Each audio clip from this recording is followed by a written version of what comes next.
Tu as la parole. Oui, je vous entends. Soyez bénis dans le nom puissant de Yeshua Mashiach. Amen. Amen. Ok, la fois dernière, je salue tout le monde. Je salue tout le monde, ceux qui sont connectés comme ceux qui ne sont pas encore là. Nous vous saluons dans le nom puissant de notre Seigneur Yeshua Mashiach. Voilà, c'est une grande joie pour nous. Est-ce que vous m'entendez? Oui, on t'entend bien, Papa chéri. Oui, ça va. D'accord. Donc, c'est une grande joie pour moi de pouvoir être membre de la Mispara. Et je suis heureux d'être avec vous ce soir-là pour continuer un peu le témoignage que sur ma vie chrétienne, sur le Shabbat et les effets, sinon les effets que le Shabbat m'a apporté, ce que le Shabbat a fait de ma vie. Alors, comme la fois dernière, je vous l'ai déjà dit, je suis issu d'une famille païenne, pas chrétienne. C'est par la grâce de Yeshua que je suis devenu chrétien, parce que j'ai déjà fréquenté dans une église catholique. C'est là-bas que j'ai appris pour la première fois le nom de Yeshua. Alors, après, je suis devenu chrétien, évangélique, et c'est à la lecture de la parole de Dieu. Parce que j'ai lu la Bible un peu pendant 5 ans, étudié, livre par livre, et c'est en cela que j'ai découvert le Shabbat de l'Éternel. Ce n'est pas que je m'ai enseigné, mais j'ai découvert le Shabbat de l'Éternel dans la Bible, dans sa parole. Je l'ai découvert dans sa parole. Donc, après l'avoir étudié plusieurs fois, j'ai cru en cela. Et lorsque j'ai rencontré les frères comme les Jean-Baptiste, cela a renforcé ma foi par rapport au Shabbat de l'Éternel. Et j'ai commencé moi-même aussi encore à approfondir l'étude sur le Shabbat, les recherches sur le Shabbat de l'Éternel. Et notamment, j'ai découvert beaucoup de choses merveilleuses. Parce que, en général, dans nos églises, on dit que le Shabbat fait partie des lois de Moïse. On demande dans nos églises que le Shabbat fait partie des lois de Moïse. Et Yeshua, lorsque Yeshua est venu, il a aboli la loi. C'est en même temps le Shabbat a été aboli. Et quiconque se met à aller pour aller mettre le Shabbat en pratique, attirer la colère de Dieu sur lui et attirer aussi une malédiction soudaine sur sa vie. Ainsi, de bouche à oreille, le Shabbat a été détesté dans nos églises. Mais moi, j'ai relu la Bible pour comprendre qu'est-ce que c'est que véritablement le Shabbat d'éternel.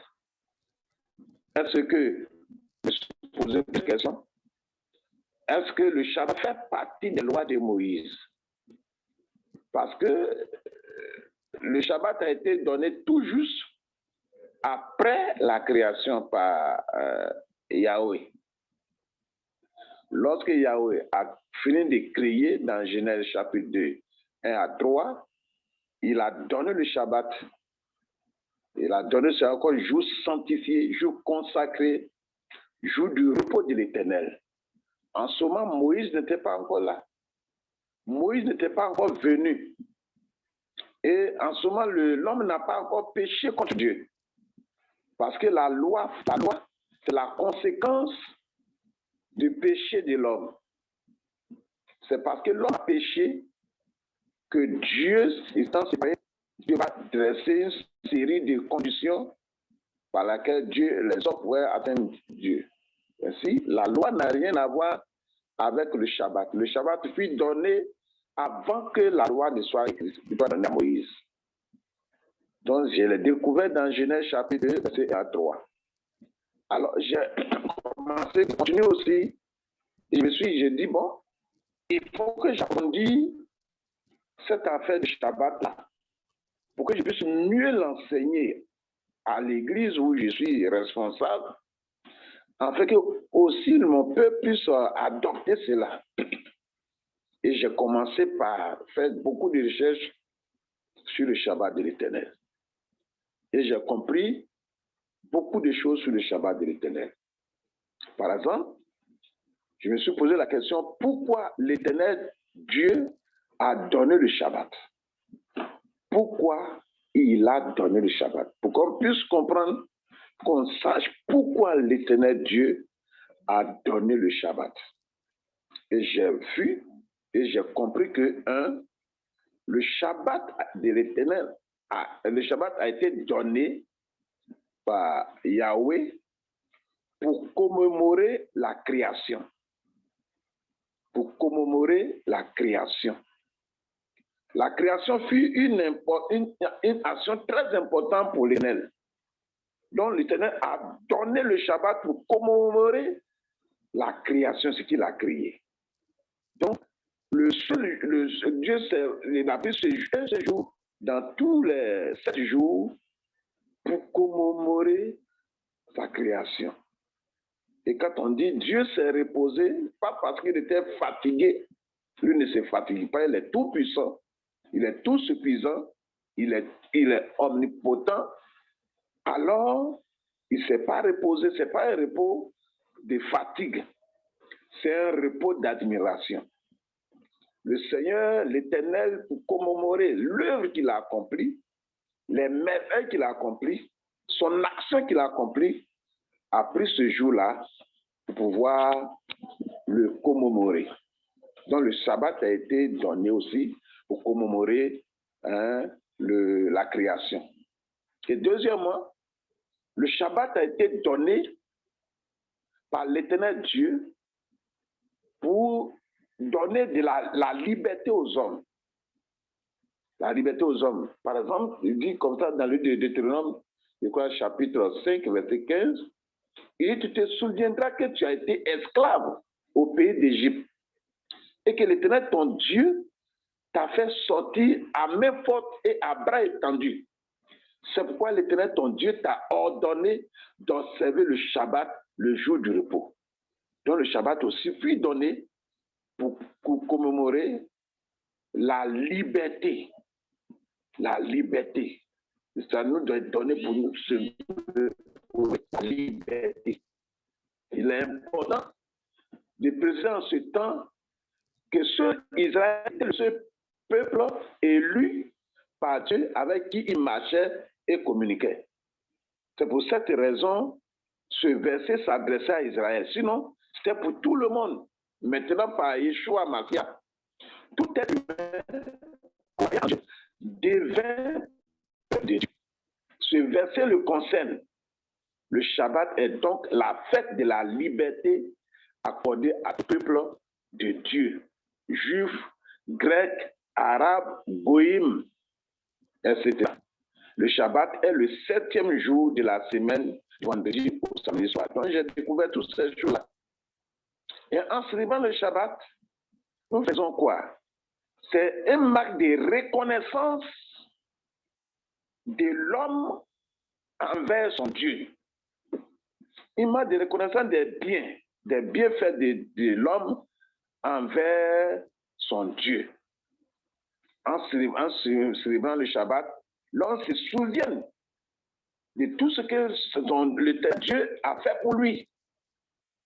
Tout le travail qu'il a fait, la création, tout ce qu'il a créé, les animaux, les plantes, tous les eaux, tout cela. En célébrant le Shabbat, l'homme est reconnaissant des bienfaits de l'Éternel Dieu. Donc, le Shabbat est très, très important. Dieu nous donnant le Shabbat aussi, c'est que l'homme sache qu'il est le Dieu unique. le Créateur. Lorsque l'homme célèbre le Shabbat, il doit savoir qu'il y a un seul Créateur qui est l'Éternel, qui est Adonai. Il est le seul Créateur. Donc Dieu donne ça pour dire aux hommes qu'il est le seul Créateur. Il est le seul Créateur. Il n'y a pas deux, il n'y a pas trois. On ne doit pas l'associer. On ne doit pas l'ajouter. On ne doit pas le compléter. Il est le seul Créateur capable de faire toutes choses. Et il a créé, il a fait, il a prouvé qu'il est le seul Créateur de toutes choses, de l'univers visible et invisible. En célébrant le Shabbat, nous démontrons à l'Éternel Dieu qu'il est le seul Créateur de l'univers visible et invisible. Et en célébrant aussi le Shabbat, nous prouvons la véracité de Dieu. Nous prouvons la véracité de Dieu. Par la célébration du Shabbat, nous démontrons que Dieu est vrai. Nous démontrons que Dieu est vrai. Ce n'est pas de la fiction. Ce n'est pas une histoire. Ce n'est pas un amusement. Ce n'est pas une histoire. Dieu est vrai. L'Éternel Yahweh, Adonai, le Créateur, est vrai. C'est pourquoi nous célébrons le Shabbat. Nous célébrons le Shabbat aussi pour démontrer que Dieu est tout-puissant. Lorsque nous regardons l'univers visible et invisible, nous regardons le ciel, la terre, les étoiles, le soleil, la lune, nous regardons la mer, nous regardons les montagnes, les arbres et même l'homme, nous voyons la toute-puissance de Yahweh. Dieu est tout-puissant. Il est tout puissant. Il est omnipotent. Il peut faire toutes choses. Et il a démontré en créant le ciel et la terre. Le Shabbat, donc, est aussi une marque de souveraineté de Dieu en tant que créateur. Le Shabbat est la marque de la souveraineté de Dieu en tant que créateur de l'univers. Il est le maître absolu de l'univers. Et qu'est-ce qui prouve qu'il est le maître absolu de l'univers? C'est le Shabbat de l'Éternel. C'est son Shabbat qui le prouve. Il est le maître. Personne n'a créé à lui. Aucun autre Dieu, aucune autre divinité n'a créé à lui. Il est le maître, le seul créateur. Il est le souverain créateur. Il est le roi des rois. Il est le Seigneur des seigneurs. Lui capable de faire toutes choses. Donc le Shabbat démontre la souveraineté et l'autorité de l'Éternel Dieu. Le Shabbat, donc, quand Dieu a fini de faire toutes choses, il s'est reposé. Le Shabbat aussi, c'est le symbole, une marque de l'achèvement de la création. Dieu ne crée plus. Dieu a fini de créer. Il a fini de créer. Il ne crée plus. Il a fini de créer le 6e jour. Et le 7e jour, il s'est reposé. Le Shabbat marque donc l'achèvement de la création. La Bible dit, Dieu acheva le 6e jour et s'est reposé le 7e jour. Dieu acheva son œuvre.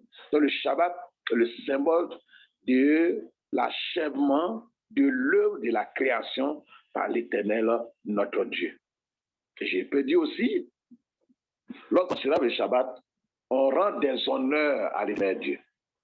On lui rend des honneurs. On lui rend gloire. On lui dit merci. On lui dit on est reconnaissant de cette œuvre qu'il a accomplie. Et aussi, le Shabbat aussi, c'est une alliance.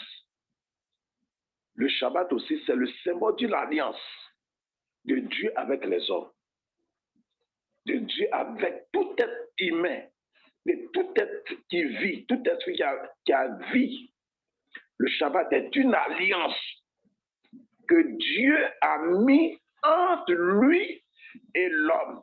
Donc le Shabbat est une alliance. Le Shabbat aussi est une alliance. Donc, étant une alliance entre les hommes et Dieu, tant que l'homme vivra, il doit continuer de célébrer le Shabbat. Lorsque l'homme cesse véritablement de célébrer le Shabbat, c'est comme l'homme a coupé la relation avec son Créateur. L'homme a coupé le lien avec son Créateur. Il ne peut plus avoir de relation avec lui. Même s'il a le Saint-Esprit, il n'y a plus de relation avec lui. La seule chose qui prouve que l'homme est toujours lié à l'Éternel, c'est quand l'homme continuera à célébrer le Shabbat de l'Éternel. Là, à partir de ce moment, l'homme est toujours en relation avec son Dieu. Et c'est pourquoi le diable qui voulait usurper l'autorité de Dieu, le diable qui voulait usurper la seigneurie de Dieu, s'est pressé pour enseigner autre chose, pour décourager les hommes, pour les persécuter, pour les faire peur, afin qu'ils abandonnent le Shabbat. Ainsi, l'homme n'ayant plus une relation, une alliance avec Dieu, voici comment aujourd'hui, le monde aujourd'hui est dirigé par le diable, parce que ce qui maintenait notre relation avec l'Éternel, c'est en maintenant la commémoration, la célébration du Shabbat de l'Éternel. Voici un peu, si je peux dire, comment j'ai compris le Shabbat. Voici les raisons pour lesquelles moi j'ai continué de célébrer le Shabbat. Et je peux aussi vous dire que ce n'a pas été en vain. Cela n'a pas été en vain du tout. C'est le Shabbat, la célébration du Shabbat m'a apporté beaucoup de choses. Beaucoup de choses. Et j'aimerais vous dire que ça fait plus de 12 ans, 15 ans, 16 ans que je célèbre le Shabbat. Je n'ai jamais été malade. Ni moi, ni ma femme, ni mes enfants. Amen. Nous sommes en très bonne santé. Oui. Nous sommes en très bonne santé. Mes enfants sont les meilleurs à l'école, très intelligents. Et tous ont eu le bac C. Ça veut dire qu'ils sont intelligents. Le premier se trouve actuellement dans une université aux États-Unis. Tout ça par la célébration du Shabbat. Et le Seigneur, toujours ma maison est garnie de nourriture. Il y a la paix dans mon foyer. Il y a la paix dans ma vie, la paix dans mon foyer. Et une des choses que j'ai remarquées est que mes enfants aiment Yeshua. Mes enfants aiment chanter. Ils aiment Yeshua. Ils ne se promènent pas, ils sont paisibles et ils sont le repos. Mes enfants sont très obéissants et très respectueux. Ce sont des bénéfices du Shabbat de l'Éternel. Je n'ai pas beaucoup d'argent. Je n'ai pas assez d'argent. Je n'ai pas l'argent comme ça, des millions sur moi. Mais il n'y a pas un jour où on n'a pas trouvé à manger. Tous Amen. les jours que l'Éternel fait, nous avons toujours à manger. Nous avons toujours à manger. On ne lutte pas pour manger. On ne lutte pas pour payer, faire nos dépenses. L'Éternel pourvoit. Et lorsque j'étais aussi en phase de construire mon temple, quand vous allez venir en Afrique, en Côte d'Ivoire, vous allez voir ce temple-là, j'attends les moyens pour pouvoir bien achever. C'est à cause du Shabbat de l'Éternel, j'ai eu des moyens, des gens que l'Éternel a fait venir de loin, que je ne connais pas. Ils sont venus me donner les moyens, l'argent. Et j'ai bâti ce temple-là. Un grand temple qui peut contenir au moins 800 personnes. Tout ça à cause du Shabbat de l'Éternel. Et j'ai bâti ce temple-là en moins d'une année, Amen. en moins de 6 mois. J'ai bâti ce temple. C'est le Shabbat de l'Éternel qui a fait ça. Et le Shabbat m'a permis d'être à un autre niveau de la connaissance de Dieu. Mon esprit est plus ouvert. Mon esprit est plus ouvert. Quand j'ouvre la Torah, j'ouvre la Bible, véritablement l'Esprit de Dieu, le roi Kodash, est en union parfaite avec moi et il m'enseigne des choses extraordinaires. Aujourd'hui, j'enseigne des choses, même que des docteurs qui étaient au préalablement devant moi, lorsque je suis devant et que je parle de l'Éternel, je parle de Yeshua, ils sont étonnés. C'est le Shabbat de l'Éternel. L'autre me pose la question, mais d'où vient ta force? D'où vient ta force? Je dis, ma force vient du fait que je suis retourné à Israël. Je suis retourné de la Torah. Je suis recommencé à marcher avec celui-là même qui détient l'intelligence et la sagesse. C'est la main qui détient toutes choses. Et son Shabbat, il dit en Isaïe 56, il dit c'est un délice. C'est un délice. Shabbat pour l'Éternel est un délice. Amen. Amen. Parce que le délice, il y a 3 sortes de saveurs. Il y a 3 sortes de saveurs. Il y a le sucré, il y a le succulent, et puis il y a le délice. Et le Shabbat de l'Éternel, pour l'Éternel, c'est un délice.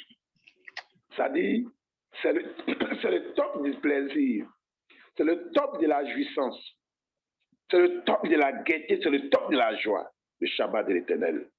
Et lorsqu'on l'a mise en pratique, on a vu effectivement que l'Éternel vit dans sa parole et vit sur ses paroles pour l'accomplir dans notre vie. Voilà un peu ce que le Shabbat a fait dans ma vie. Beaucoup de choses que je ne peux pas tout raconter ici, c'est extraordinaire. Même quand je suis sur la route, je suis sur la voie, l'Éternel me parle toujours, je suis avec toi. Je suis avec toi. Et puis un jour, le Seigneur m'a dit, tant que tu demeureras dans le Shabbat et que tu célébreras le Shabbat, tu ne manqueras de rien. Je serai toujours avec toi. À un moment, j'étais découragé parce que tout le monde autour de moi partait à l'église le dimanche.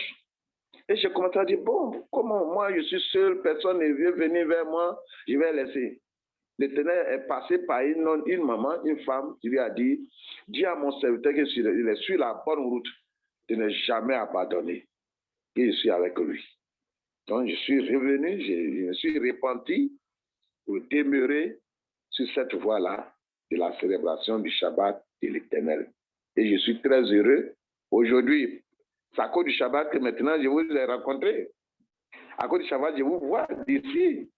À cause du Shabbat, je suis rentré dans une grande famille comme la Miss Farah. Amen. À cause du Shabbat, je vais voyager pour aller en Belgique. Amen. Et pourquoi pas aller dans le monde entier. Amen, À cause amen, du amen. Shabbat, ici, je vous vois là-bas. Tout ça, c'est les conséquences du Shabbat. Alléluia. Voilà, donc soyez bénis. Soyez bénis, que la grâce du Seigneur soit sur vous. Amen. Et que le nom du Seigneur, Yeshua Mashiach, soit glorifié. Amen. Amen. Amen. Merci, Papa Jérôme. Amen. Oui, très bon témoignage, merci. Amen. Amen. Amen, amen, amen. Amen. Juste une petite réflexion. Quand le papa Jérôme il parlait du Shabbat, voilà, ça m'a venu justement à l'esprit la compréhension comment j'ai compris aussi par après encore mieux le Shabbat. Hein. Bien sûr que ça fait des années, ça fait plus de 30 ans que je suis le Shabbat et j'ai vu des bénédictions partout dans le monde. Merci Seigneur. Mais c'est en lisant justement Hébreux chapitre 4, c'est là que j'ai vu une très belle compréhension. Et c'est vrai que Papa Jérôme, il dit, le Shabbat, c'est la délice. C'est vraiment très bon. Et on n'a pas mieux que ça. Comme il nous a, il a donné avant la création, après la création, c'est-à-dire avant de donner la loi. Mais regarde, comme quand dit le passage, entrer dans son repos. Hein? Voilà. C'est-à-dire que, comme il a dit Papa Jérôme, Dieu ne dort pas, Dieu ne se repose pas. Hein? Mais le fait qu'il faut bien comprendre le fond de la pensée. Et moi, je l'ai compris un jour, j'ai écouté un rabbin, et quand je l'ai écouté, j'ai dit, mais c'est vrai, en effet, ça tient vraiment la route. Et après, j'ai lu vraiment le passage de Hébreux, au chapitre 1, le chapitre 4, verset 1, qui dit « Craignons donc, tandis que la promesse d'entrer dans son Shabbat, dans son repos. » C'est-à-dire, Amen. on ne pose pas, mais nous, on rentre dans une intimité avec Dieu. On rentre Effectivement. on rentre dans cette intimité où l'Éternel, Hachem, donne place dans son intimité, la créature, à se connecter avec lui.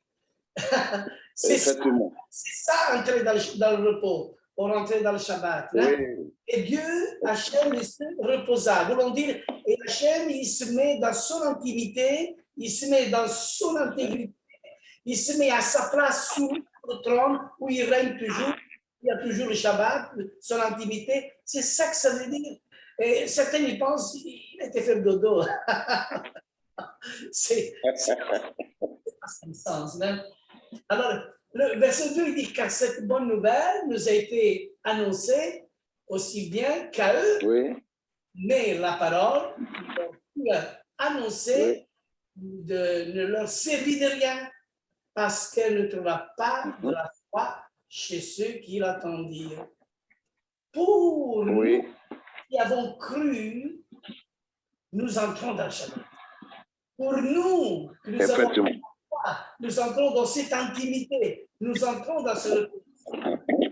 C'est donc qu'il dit, j'ai juré dans ma colère, ils n'entreront pas dans mon repos. C'est-à-dire qu'il faut comprendre le passage. Qui ne rentre pas dans son repos, dans son Shabbat? Et beaucoup, ils pousseront la porte. Seigneur, ouvre-nous pour que nous puissions vraiment rentrer dans cette intimité, afin que nous pouvons rester avec toi dans ce repos. Et le Seigneur, il dira, arrière de moi, vous êtes profanateurs de la Torah, vous êtes des ouvriers iniques. Et quand le verset 9, il dit, il y a donc, le verset 9 de ce chapitre, il dit, il y a donc un Shabbat, un repos du Shabbat, un Shabbat réservé au peuple de Dieu. Amen. Car c'est lui qui dans le repos de Dieu, dans ce repos, dans cette activité, il se repose, c'est-à-dire il se repose de ses œuvres. Comme Hachem, il s'est reposé des siennes. Oui. On rentre dans cette intimité, que c'est bon. Moi, quand je vais participer du Shabbat, je pourrais parler des heures et des heures sans m'arrêter, tellement que c'est bon. Oui, de 17 pasteurs. C'est extraordinaire. Ah, oui. Vous savez, j'enseigne souvent que ceux qui gardent vraiment le Shabbat, aujourd'hui, ce sont des étincelles de Torah qui sont répandues dans le monde. Pourquoi je dis des étincelles de Torah? Parce que Moshe, quand il a reçu la Torah, les 10 paroles au Sinaï, le peuple ne pouvait pas le recevoir. Le peuple ne pouvait pas rentrer dans cette intimité parce qu'il y avait le mot d'or. Et pasteur Jean-Baptiste, quand il parle du Shabbat, il fait beaucoup allusion au mot d'or et il a aussi un très bon enseignement. Je l'ai écouté et j'ai dit, béni soient les serviteurs qui parlent l'un et l'autre de cette diversité, qu'on se rejoigne les uns et les autres. C'est magnifique. Alléluia. Alors, pour conclure, j'ai dit, si Moshe n'a pas reçu, si le peuple de Moshe n'a pas reçu les tables que Hachem il a écrites, alors ils ont été brisés. Alors ces fragments de Torah qui sont brisés, ce sont ces fragments qui se trouvent dans le monde.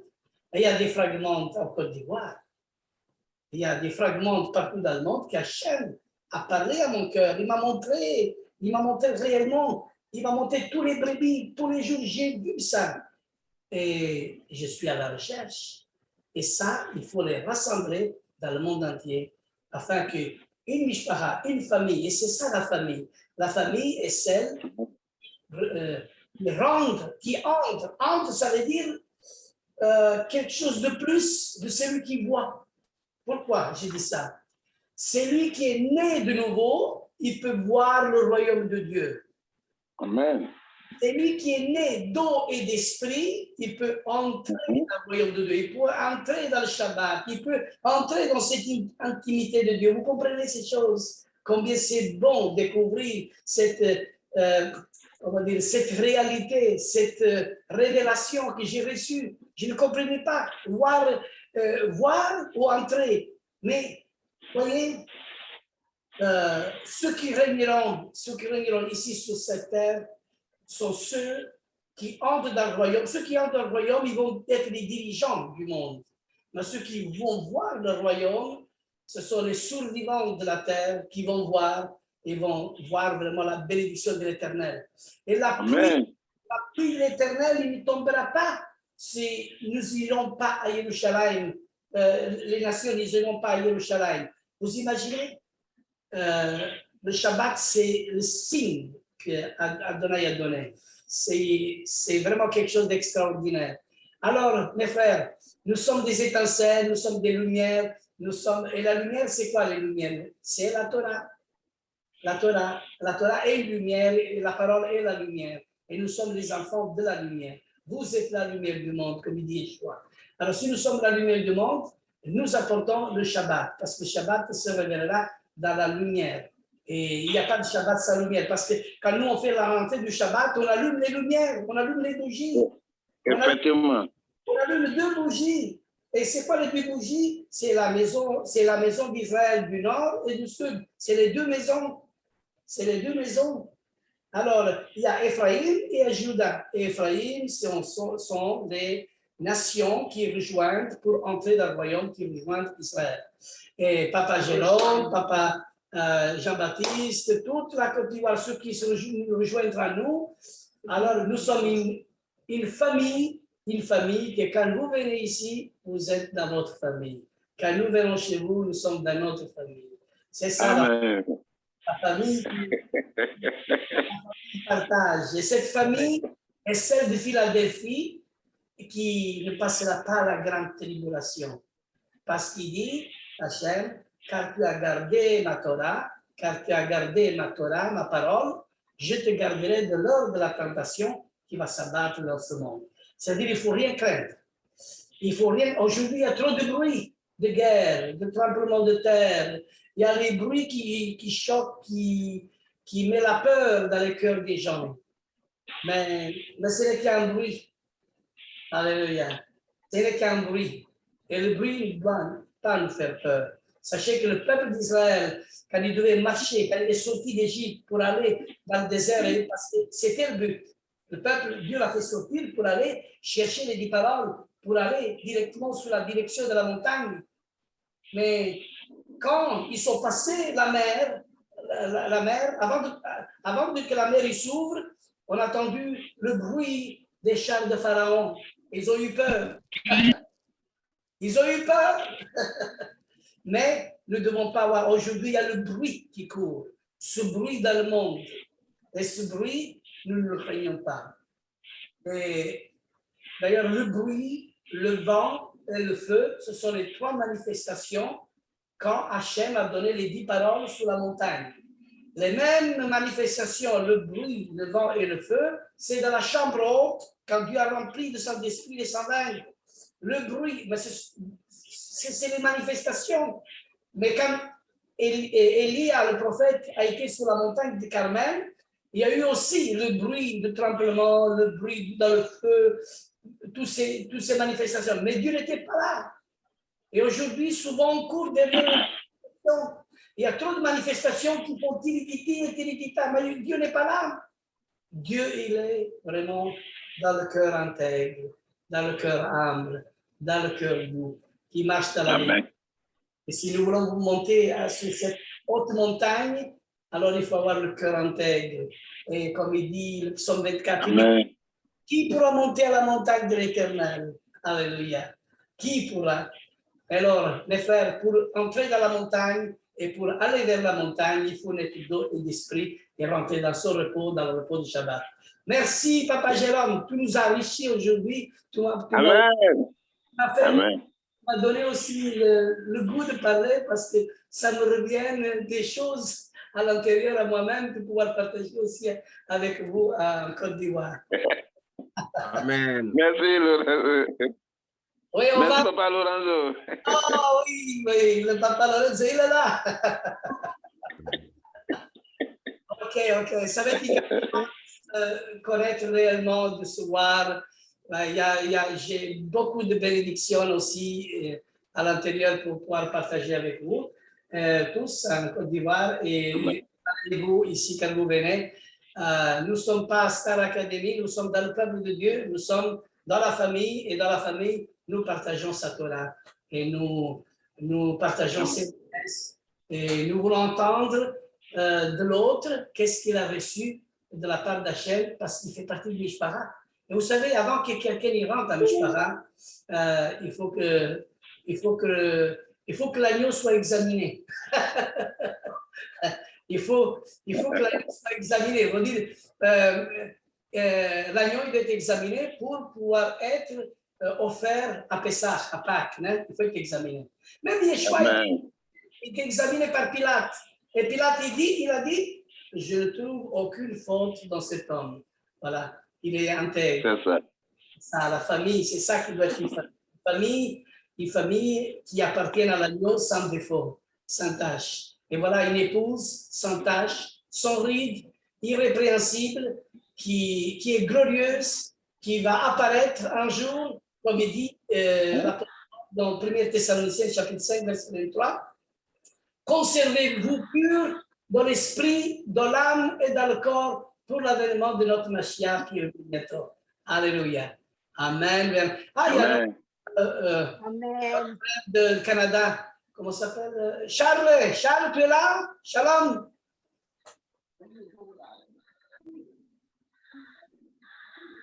Shalom, Charles. Lionel et Séville, c'est Charles, je pense, non? Je pense pas, pasteur. Et c'est Techno Povaneo, c'est pas lui? Non, je pense pas, non, c'est pas lui. Ah, ouais. Mais c'est qui la personne que présenter? C'est qui la personne? Il peut se représenter, s'il vous plaît? Techno Povaneo. Shalom, Lionel. Non, elle se présente pas. Shalom, on dit shalom à tous. Shalom Techno Povaneo. Non, je l'appelle comme ça. Vous voulez vous présenter, s'il vous plaît? Ah, il est disparu. Ah, oui, elle est disparue. Alors, c'est quelqu'un qui vient prendre des informations chez nous pour voir qu'est-ce qui se passe dans Mishpara. Oh, sûrement, il a pris des bonnes informations du Shabbat. Merci, Papa Jérôme. Il y a quelqu'un de curieux qui est venu pour savoir de quoi on parle. Alors, il peut vraiment... il est parti vraiment bien béni parce qu'il a reçu quand même une très grande bénédiction transmise par Hachem à travers de ton ministère. Alléluia. Alors, on va chanter encore. Maman Teresa. Oui, je ne sais pas si pasteur Lionel a quelque chose à dire. Anne-Marie est là.